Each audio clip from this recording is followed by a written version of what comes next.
Bien, súper.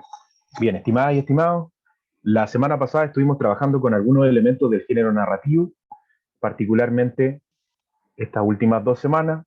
Trabajamos en primera instancia definiendo qué son los textos literarios, después pasamos a la definición de género narrativo, estuvimos también viendo algunos elementos de los narradores y hoy día vamos a trabajar en intentar reconocer elementos del género narrativo tales como el espacio y el tiempo en los personajes, particularmente el espacio y los personajes. ¿Ya? Esta es la clase número 4 de segundo nivel medio. Mi nombre es Luis, trabajo con la profesora Carolina y con la profesora Paz. El objetivo de hoy día es poder reconocer algunos elementos, particularmente del género narrativo, tales como los personajes y el espacio narrativo. ¿Ya? Vamos a intentar como profundizar harto en el género narrativo. Vamos a terminar de verlo. Cuando se acaben los elementos, vamos a empezar con el género dramático y después con el género lírico. ¿Ya? Bien. Como ayuda a memoria, ya para poder como recordar un poco también, irnos como ambientando en esto, estuvimos viendo algunos conceptos como los siguientes: verosimilitud, ficción, literatura, géneros literarios, género narrativo y narrador. Aquí, en el fondo, lo que ustedes están viendo es claramente son los conceptos clave de las clases anteriores. Esto sí o sí lo debería tener como anotado, tomarle un pantallazo, tenerlo guardado en alguna parte. ¿Ya? Independientemente de que nosotros después les compartamos esta presentación en formato de PDF y ustedes lo puedan tener, de pronto tenerlo anotado por ahí o nosotros registrarlo nos ayuda también a hacer un poco más de memoria con respecto a los conceptos. Entonces, conceptos importantes que no puedo olvidar: verosimilitud, que significa que es parecido a la realidad; ficción, que quiere decir que los elementos completamente son inventados; literatura, que es lo que nosotros estamos viendo ahora, que contiene estos dos conceptos, parecido a la realidad y ficción; géneros literarios, que son tres: narrativo, lírico y dramático. Nosotros estamos profundizando en el narrativo. Género narrativo, que en el fondo es de lo que hemos estado hablando estas últimas 2 semanas, que corresponden básicamente a los tipos de textos; y narrador, que fue lo que vimos en la clase pasada. ¿Ya? Y estuvimos viendo tipo de narrador, narradores, estuvimos viendo narrador, tipo de narradores, ¿cierto? Vimos los narradores que están dentro de la historia, que era el protagonista y el testigo, y vimos los narradores que están fuera de la historia, que era el de conocimiento relativo. Nosotros lo íbamos a llamar como de conocimiento objetivo o narrador objetivo, y el omnisciente. Y ahí está básicamente un breve resumen de las últimas 2 semanas. ¿Ya? Bien. Antes de comenzar, también mientras se van incorporando otras personas, quiero compartir con ustedes lo siguiente. Voy a dejar de compartir un minuto, voy a compartir otra cosa. Ya, pero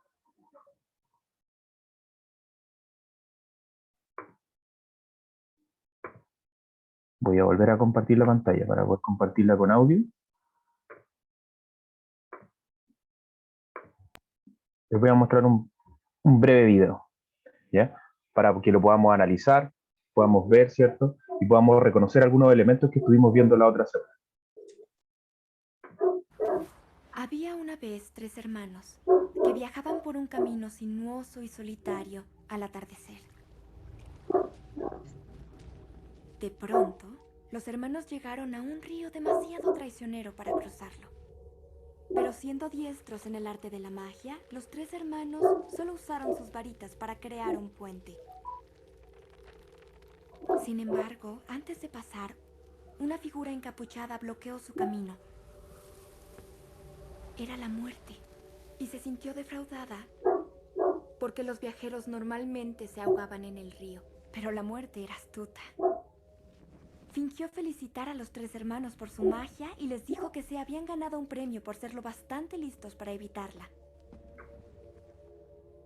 El mayor pidió una varita más poderosa que cualquiera que existiera, y la muerte se la fabricó de un árbol de sauco que estaba cerca. El segundo hermano decidió que quería humillar a la muerte aún más. Pidió el poder de traer a seres amados desde la tumba. Así que la muerte tomó una piedra del río y se la entregó. Finalmente, la muerte giró hacia el tercer hermano, un hombre humilde. Él pidió algo que le permitiera irse de ese lugar, evitando que la muerte lo siguiera. La muerte, de mala gana, le dio su propio manto de invisibilidad.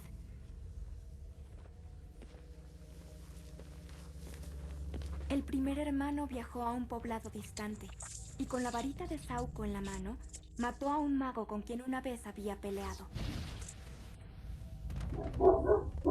Ebrio con el poder que le había dado la varita, presumió ser invencible. Pero esa noche, otro mago le robó la varita y le cortó el cuello de lado a lado. Y la muerte reclamó al primer hermano. Mientras, el segundo hermano fue a su hogar, donde tomó la piedra y la giró 3 veces en su mano. Para su deleite, la mujer con la que había querido casarse antes de su repentina muerte apareció frente a él. Pero pronto se volvió triste y fría, pues ya no pertenecía al mundo de los mortales. Llevado a la locura por su tristeza, el segundo hermano se quitó la vida para estar con ella. Y la muerte se llevó al segundo hermano. Al tercer hermano, la muerte lo buscó por muchos años, pero nunca pudo encontrarlo. Solo cuando llegó a una edad muy avanzada, el hermano más joven se quitó el manto de invisibilidad y se lo dio a su hijo. Recibió a la muerte como a una vieja amiga y fue con ella con gusto, dejando esta vida como iguales.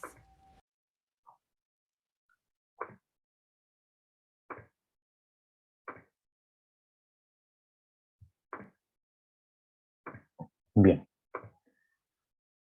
Lo que nosotros acabamos de ver corresponde a un texto de origen narrativo, bueno, particularmente es una novela, ¿cierto? Esta es una historia dentro de una novela, pero reúne las características de un texto narrativo. Tiene elementos de la realidad, tiene verosimilitud, por supuesto que tiene elementos de verosimilitud, porque dentro de las cosas que podríamos como graficar como reales, hay elementos que yo puedo reconocer como parte de la realidad.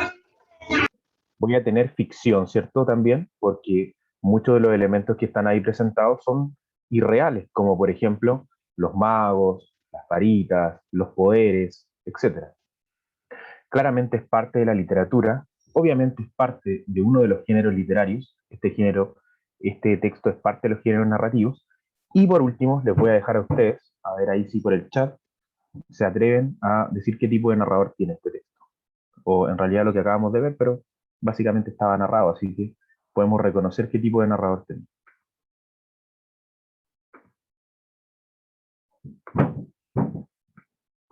Bien, ahí están apareciendo algunos mensajes ya. Bien, me dice narrativo, verosimilitud, ficción, narrador protagonista, ¿ya? Narrador objetivo, ¿ya? Abigail, ¿sí? ¿Alguien más se atreve por ahí? ¿Qué tipo de narrador? Protagonista, dice. Bien, Yatzel dice, narrador protagonista. Bien, les voy a contar algo. Lo que ustedes acaban de ver, si ustedes analizan lo que escuchaban, era alguien que estaba contando la historia de estos 3 hermanos y qué es lo que le había ocurrido con este encuentro al intentar pasar por este puente, ¿ya? Lo que ellos nos cuentan básicamente es la historia de lo que esta persona nos cuenta, es lo que le ocurrió a cada uno de los hermanos posterior a este encuentro con la muerte. Entonces, básicamente, yo podría entonces tener un narrador que esté en tercera persona, sí. El narrador está en tercera persona. Como está en tercera persona, o está narrando desde fuera los hechos, porque no participa de la historia, ¿ya? Está contando lo que sabe de esta historia, entonces, o es omnisciente, ¿cierto? O es un narrador objetivo, ¿sí? Pero ahora yo tengo que hacer la diferencia en si es objetivo porque solamente sabe los hechos, o es omnisciente porque además maneja los sentimientos de los personajes.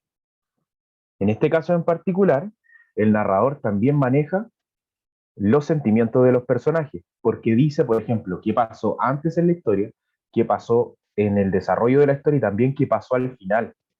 Sabe cómo se sentían los hermanos también. Por lo tanto, el narrador es omnisciente, ¿ya? Bueno, sí, ahí, bueno, alguno puso, ¿verdad? Porque se suicidó uno de los hermanos, es correcto. Bueno, ese tipo de elementos, como sabe qué le sucede, por qué lo hacen, ¿ya? Eso es parte de los narradores omniscientes, porque ellos manejan toda la información, ¿ya? Manejan todo, la totalidad de los hechos. Bien, vamos a lo que nos convoca el día de hoy.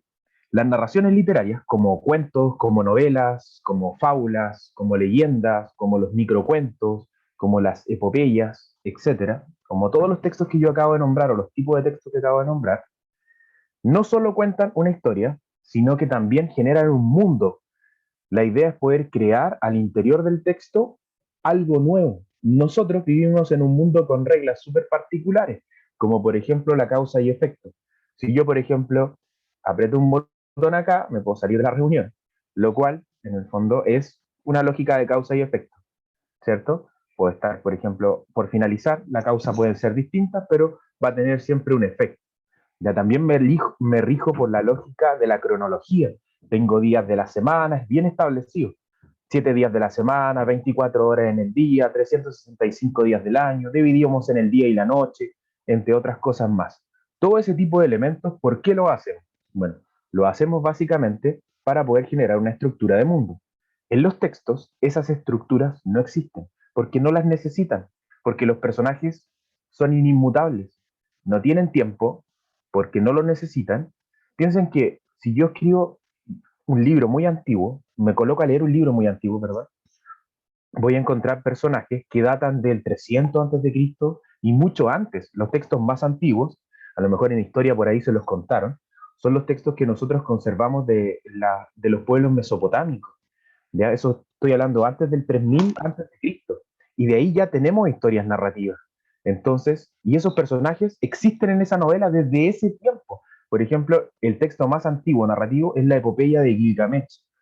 Es la más antigua de todo el mundo y ese personaje, el rey Gilgamesh, existe del 3000 antes de Cristo y es el mismo. Y si yo lo leo ahora en el 2020, va a ser igual. Y si lo leo en el 2030, va a ser el mismo. Si lo leo en el año 3000, va a ser el mismo. ¿Por qué? Porque los personajes no se rigen bajo la lógica que nosotros tenemos. Por eso hablamos de que crean un mundo, o el escritor crea un mundo para ellos, ¿ya? Bien.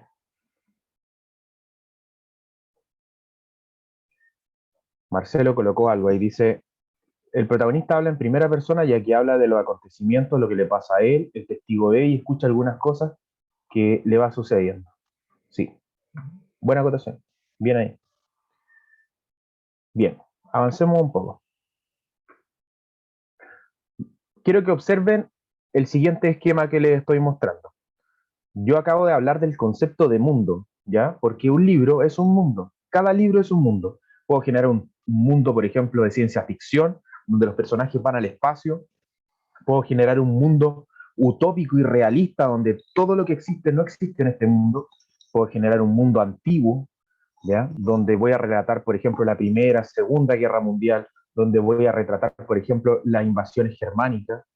En realidad tengo tantas formas de crear mundos distintos, todos ellos interesantes por lo demás. Bueno, voy a tener entonces, dentro de las características, los acontecimientos, el tiempo, el narrador, el espacio y los personajes. Eso que ustedes No. están viendo ahí son todos los elementos que existen en el mundo narrativo. La narración o los textos narrativos o el género narrativo, como ustedes lo quieran denominar, tiene esos 5 elementos. Siempre, siempre tiene acontecimientos porque siempre va a tener cosas que van a suceder. Siempre va a tener un tiempo porque la historia se va a desarrollar en alguna cronología. Puede que no se parezca a la de nosotros, eso es otra cosa, pero siempre va a tener un tiempo. También siempre va a contar con un narrador, que como nosotros ya aprendimos en la clase pasada, va a ser la voz que cuenta la historia, que puede estar dentro de la historia o puede estar fuera. También vamos a tener espacios. Los espacios son muy importantes porque determinan a los personajes. No sé si voy a alcanzar a especificar tanto el tema de los espacios, porque da para una o muchas más clases. Voy a tratar de sintetizar un poco eso, pero los espacios son muy interesantes. A medida que vayamos avanzando, les voy a ir contando un poco más por qué son tan interesantes. Y los personajes, por supuesto, analizarlos.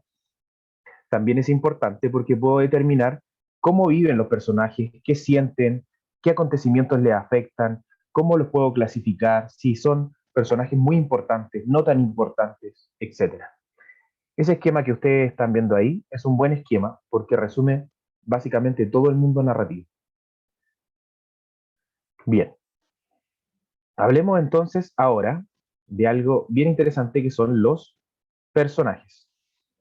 Los personajes habitan en este mundo que yo les contaba, que va a ser el mundo narrativo. El escritor desarrolla este mundo para ellos, con características y propósitos especiales o especialmente construidos para ellos. La gracia de esto es que los personajes se puedan enfrentar a distintos momentos en la historia y poder a lo mejor sortear el conflicto, o sea, como salvarse de él o verse abrumado por el conflicto. Todas estas características se van mostrando al principio de la historia para que nosotros podamos ir en el desarrollo conociendo cómo van evolucionando estos personajes. ¿Ya? Bien. Podemos clasificar entonces los personajes en dos grandes grupos en realidad. Existe otra más, se las voy a mencionar al final. ¿Ya? No es tan importante, pero para que ustedes también lo conozcan. Tenemos como dos grandes grupos los personajes principales, que son aquellos que toda la historia gira en torno a ellos. Son aquellos que si yo los saco de la historia deja de tener sentido. Esa es como la definición básica de un narrador, perdón, de un personaje principal. Un personaje principal es aquel que si yo lo saco de la historia no existe. Pensemos, por ejemplo, en, no sé, en Harry Potter, ¿ya? ¿Qué pasa si yo saco a Harry Potter? No hay la historia nomás. Por ejemplo, el Principito. ¿Qué pasa si saco el Principito? No tengo historia. ¿Qué pasa si, no sé, pues, saco a uno de los dos personajes más importantes de la historia? Pensemos en la Bella y la Bestia. Saquemos a la Bella o a la Bestia, a cualquiera de los dos. No hay historia. No hay historia. Claramente. Por eso, a eso me refiero cuando digo que el personaje o los personajes principales son tan importantes dentro de la historia porque todo gira en torno a ellos. Ahora, también voy a tener, por otra parte, personajes que son secundarios. Son aquellos personajes que me van a ayudar o que van a intentar ayudar al personaje principal o que van a intentar entorpecer el trabajo del personaje principal, ¿ya? Tenemos que pensar que dentro de la historia podemos definir como elementos buenos o malos siempre. Entonces, van a existir personajes secundarios que ayuden al protagonista y van a existir otros personajes que se opongan al protagonista para que no logre lo que quiere hacer, ¿ya? Eso ocurre en la mayor parte de las historias, ¿ya? Por lo tanto, vamos a identificar que esos personajes secundarios son aquellos que acompañan al principal. Y si yo los saco de la historia podría continuar. Por ejemplo, volvamos de nuevo a La Bella y la Bestia. Pensemos en que sacamos un personaje muy divertido como lo puede ser cualquiera de los que viven dentro de la casa. Pero podría continuar la historia perfectamente. Lo mismo ocurre con Harry Potter, por ejemplo. Si sacamos a cualquiera de los personajes, la historia podría continuar. Si hablamos de, no sé, la Liga de la Justicia, de los personajes de Marvel o de cualquier otro que actúe, por ejemplo, en asociación con más personajes, si saco alguno, probablemente la historia pueda continuar, ¿ya? Los personajes secundarios son prescindibles, o sea, los puedo sacar de la historia. Y hay otros que acá no están, pero se los voy a mencionar igual para que ustedes los conozcan. Son los personajes incidentales, se llaman incidentales, como que aparecieron por accidente, ¿ya? Que son aquellos personajes que aparecen solo una vez en la obra y que no tienen ninguna importancia, ¿ya? Son como, por ejemplo, cuando el personaje principal pasa por algún lugar y saluda a algún personaje, ese es un personaje incidental, como que apareció y eso fue todo, ¿ya? No tiene ninguna trascendencia para la obra. Bien, hasta acá, antes de avanzar, ¿alguien? ¿Hay algo que no entienda? ¿Necesita que le repita algo? ¿Hay algo que no se entendió bien?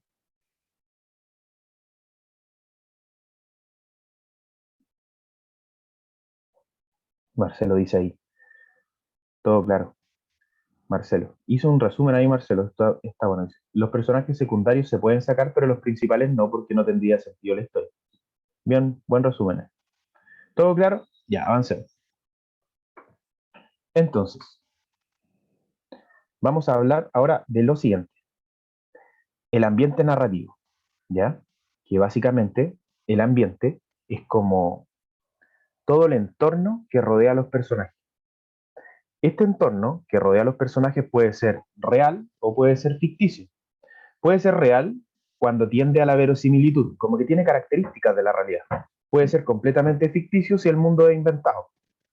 Piensen ustedes en, no sé, en El Hobbit, en las películas como de ese tipo, ya que son libros anteriores, pero son llevados como a las películas. Donde ustedes ven, por ejemplo, cualquiera de ellas, El Señor de los Anillos, El Hobbit, no sé, Avatar, cualquiera de estas películas que habla sobre seres como imaginarios, mágicos, eh, son mundos en el fondo que son completamente ficticios, pero no por ello dejan de ser entretenidos, ¿ya? Nosotros podemos identificar dentro del ambiente espacios físicos, psicológicos y sociales, ¿ya? Voy a definir uno por uno un poquito más adelante. Lo importante de acá es que cada uno de los personajes, ¿ya? Se van complementando de acuerdo a las características con las que son envueltos.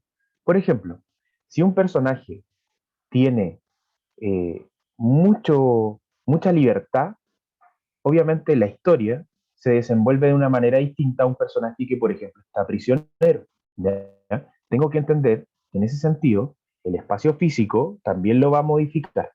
Voy a ir a explicar eso ahora y cómo funciona. Como les contaba, los ambientes o los espacios, ¿ya? Se pueden dividir en espacios físicos, en espacios psicológicos y en espacios sociales. Los espacios físicos son aquellos donde, por ejemplo, toda la acción va a transcurrir en algún lugar.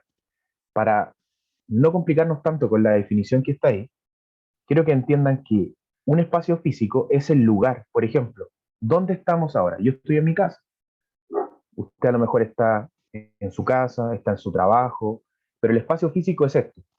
Yo estoy en mi casa, rodeado de cuatro paredes.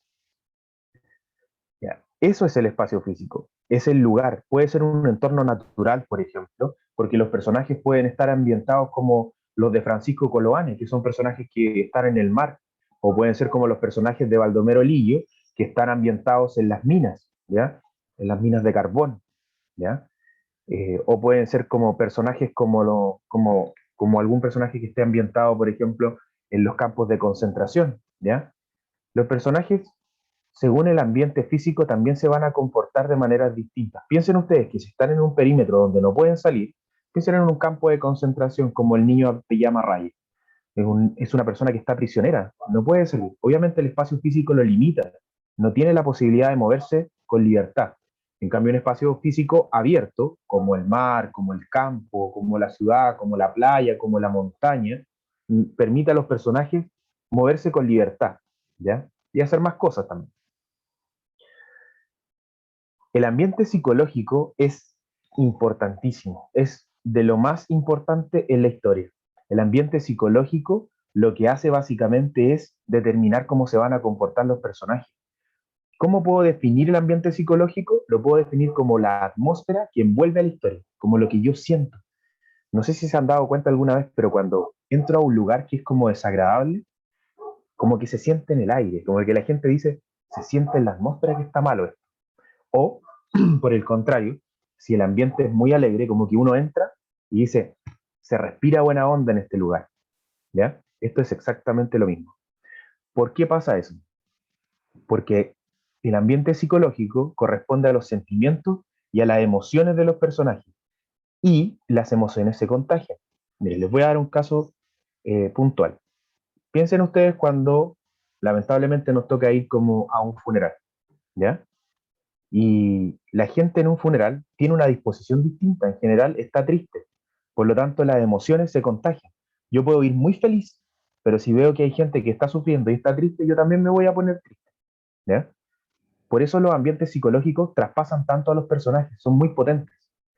Por el contrario, si yo voy a una fiesta y están todos saltando, están todos felices, obviamente también me contagio eso. Puedo venir de un día muy malo, muy triste, pero llego a un lugar y están todos contentos, eso se contagia también, porque las emociones son contagiosas, los sentimientos también, ¿ya?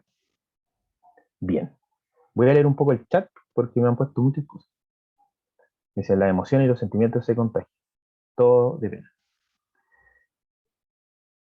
Sí, en el momento uno se pone con, me dicen, con tenso y con miedo. ese es un buen concepto, dice, es como que se siente que se corta el aire. Ya, ese tipo de cosas, hay gente que dice como, yo he escuchado que dicen, como, se siente que pasaban cuchillos por todos lados, ¿ya? Como la casa de las dagas. ¿Ya? Eso pasa porque uno es capaz de percibir las emociones que los otros personajes, o que en realidad las personas, están intentando transmitir en el ambiente. Ya, si eso nos pasa a nosotros, obviamente le pasa a los personajes de los libros también. Por último, está el ambiente social. El ambiente social es importante, no tanto como el espacio psicológico, que es al final es quien determina a los personajes cómo se van a comportar, si van a estar tristes, si van a tener ganas de levantarse, si no van a querer hacer algo, pero es importante igual. El ambiente social corresponde a la condición en la que viven los personajes. Tiene que ver con su cultura, con su nivel económico, con lo religioso, con la clase social a la que pertenecen. Por ejemplo, para hacer datos bien concretos. Por ejemplo, si yo analizo un personaje dentro del ambiente social, yo podría determinar que su nivel cultural es muy alto porque terminó de estudiar, o es muy bajo porque nunca fue al colegio. ¿Ya? ¿Cómo puedo determinar eso? Porque si es un libro que, por ejemplo, está ambientado en las salitreras, donde los personajes evidentemente no estudiaban porque se dedicaban a trabajar en la extracción del oro blanco, obviamente no es igual a un personaje que, por ejemplo, está ambientado en la época de ahora, más contemporánea, y, por ejemplo, estudió algo, o fue a la universidad, o fue al colegio, o fue a un instituto, o trabaja, o tiene escolaridad completa, etcétera. ¿Ya? Desde ese punto de vista, el personaje evidentemente se comporta culturalmente distinto. Y no solamente va en eso, va también, por ejemplo, en cuanto a las culturas. Por ejemplo, la cultura de Oriente y Occidente es un choque tremendo. Piensen ustedes en que en la cultura, en muchas partes de la cultura oriental, eh, hay animales que son sagrados. De hecho, si ustedes van, por ejemplo, salgamos de la cultura oriental, vamos a África y a algunos otros lugares cercanos, las vacas son sagradas, pero usted, por ejemplo, puede ir al supermercado y ver las vacas cortadas en las mamparas y puede elegir como el mejor corte de carne. ¿Ya? A eso me refiero con que culturalmente somos muy diferentes. Ya los personajes también se apropian de eso. Por eso van a haber personajes que, por ejemplo, pueden representar ser católicos, ser evangélicos, ser testigos de Jehová, ser mormones, ser agnósticos, ser cualquier otra, lo que quieran ser, ¿ya? Porque culturalmente eso también es parte de los ambientes. Y evidentemente los libros también hablan sobre las clases sociales, algo que ha estado presente durante tiempos, desde toda la vida, ¿ya? Piensen sin ir más lejos en la Edad Media. No sé si lo deben haber visto en algún minuto en la historia, pero la pirámide de la Edad Media inamovible, o sea, la gente nacía panadero y moría panadero. No existe esta movilidad social que hoy día existe. ¿Ya? Eh, en general eso no pasaba. Bueno, los personajes dan cuenta de ello. Si estoy leyendo un libro que pertenece a ese periodo, ustedes se van a dar cuenta que los personajes no cambian, no van evolucionando, son siempre iguales. En cambio, si ustedes analizan personajes más actuales, se van a dar cuenta que son capaces de moverse de una clase social a otra sin ningún problema. ¿Ya? Eso pasa mucho también porque, bueno, la literatura va dando cuenta también de las cosas que van ocurriendo como en la sociedad. Bien, acabo de explicar entonces tres tipos de ambiente: el ambiente físico, el ambiente psicológico y el ambiente social. Dije que el ambiente físico correspondía al lugar donde transcurrían los hechos. Podía ser, por ejemplo, una casa, un barco, un ascensor, el mar, el campo, cualquier lugar físico donde yo pueda determinarlo. Puede ser un país, por ejemplo. Puede ser Chile, puede ser Argentina, puede ser Londres, puede ser, no sé, Tailandia, cualquier país. ¿Ya? También tengo espacios psicológicos que correspondían a los sentimientos de los personajes, a los pensamientos, a las emociones, a todos los elementos en el fondo que eh, componen nuestra interioridad, ¿ya? Y que estos eran de los más importantes porque en el fondo determinaban qué cosas hacían los personajes. Por ejemplo, hay un texto bien interesante que es La Metamorfosis de Frank Kafka. El personaje es un personaje que está muy triste porque tiene una rutina y hace todos los días lo mismo. Entonces un día como que se revela contra eso y dice, no quiero seguir haciendo esto, me voy a quedar en la casa. ¿Ya? Y está como reflejado en convertirse en un insecto, que en realidad es una metáfora de sentir hacer todos los días lo mismo y como que no lo quiero seguir haciendo, entonces me voy a revelar. Es un libro bien interesante. Bueno, Y dentro de los espacios sociales, que es el último que me queda, yo les fui contando un poco también que correspondía a nuestra estructura de sociedad, ¿ya? A cómo en el fondo estamos organizados. También tiene que ver con nuestras normas, con nuestras leyes. Por ejemplo, nosotros manejamos en general, nuestro volante se encuentra al lado izquierdo. Hay países donde el volante está al lado derecho. Tiene que ver con cosas así, como eso es parte del ambiente social, de cosas, de detalles tan pequeños como eso hasta otros mucho más complejos. Por ejemplo, no sé, hay lugares donde las personas están dispuestas, por ejemplo, a, a sacrificarse por causas que para ellos son muy válidas y que tal vez para otras culturas no lo son, como los kamikaze, por ejemplo, que son capaces de estrellar un avión contra otro lugar y morir, ¿ya? Por sus pensamientos y sus creencias. Es algo súper potente si lo analizamos. Los personajes también dan cuenta de ello. Los ambientes sociales son así, ¿ya? Dentro del punto de vista cultural, moral, incluso ético, está todo eso también involucrado, ¿ya? Es interesante también porque hay personajes que desde el punto de vista moral o ético también realizan cosas que están reñidas con la moral, ¿ya? Y hay otros lugares donde son permitidos. Por ejemplo, piensen ustedes, acá nosotros tenemos una cultura eh, occidental en la cual nosotros somos mayores de edad cuando cumplimos 18 años. Entonces, en otros países, casarse, por ejemplo, con niños o niñas menores a esa edad está correcto. 14, 12, 13, ¿ya? Cosa que para nuestro país sería impensado, pero que en otras culturas sí existe. A eso me refiero cuando hablo de los ambientes sociales, ¿ya? Los textos hablan mucho también de los talibanes, me pone ahí Álvaro. Ya voy a leer un poco el chat antes de pasar a lo último. Ya, me imagino que ahí cuando Marcelo hablaba de cuando veo a una persona que sufre te pone a llorar junto con ella, se refería como a que las emociones se contagian en los ambientes psicológicos. ¿Mm? Sí, es correcto. Hasta el día de hoy en las castas, uy, se me perdió. Hasta el día de hoy en las castas de la India. Álvaro, ¿a qué te refieres como hasta el día de hoy en las castas de la India? No entendí eso. Está por ahí Álvaro, ¿no? ¿No? ¿Sí? Ya, no entendí eso. Bien, salir de la rutina, me ponen. Profe, era porque cuando usted hablaba de que en este tiempo nosotros podemos como salir de ser, no sé, pues, carpintero a ser ingeniero, en la ¿Ya? India hasta el día de hoy, claro, la gente nace en una casta y muere en esa. Ah, perfecto, sí. Bueno, tienes razón. De hecho, ocurre mucho en los países de ese tipo. Tienen una estructura súper marcada. Ellos, con respecto a las costumbres, a las formas también, al trato es muy diferente. Por ejemplo, la mayor parte de los movimientos hoy día que son feministas serían impensados en esos lugares. De hecho, hay algunos lugares en los que todavía existe lapidación, que es como castigar a la mujer con piedras. Son, o sea, algo que en nuestra cultura occidental sería impensado. Ya nosotros tendemos obviamente nos falta mucho por mejorar todavía, pero tratamos de trabajar en cuanto a la igualdad en todo, en todo sentido. Esos países, en ese sentido, creo que están un poco más alejados. Es una cultura muy diferente, en realidad, si lo analizamos desde el punto de vista social. Buen aporte, es verdad eso. Ya, bien. Sí, son culturas muy machistas, como dice Marcelo. Es verdad. De ahí del chat. Bien. Estimadas y estimados, si quieren más información o si necesitan más información de lo que yo les acabo de contar el día de hoy, les voy a dejar esos dos links. Obviamente se los voy a compartir. Se los comparto con esta presentación y ustedes pueden ingresar y los pueden ver y todo. ¿Ya? Eh, si es que, bueno, tuvieran alguna duda, este es como el momento de preguntar antes de que eh, yo proceda a despedirme de ustedes. Pero si tienen como alguna pregunta, este es el momento. ¿Ya? Si hay algo que no se entendió o si quieren que repita algo.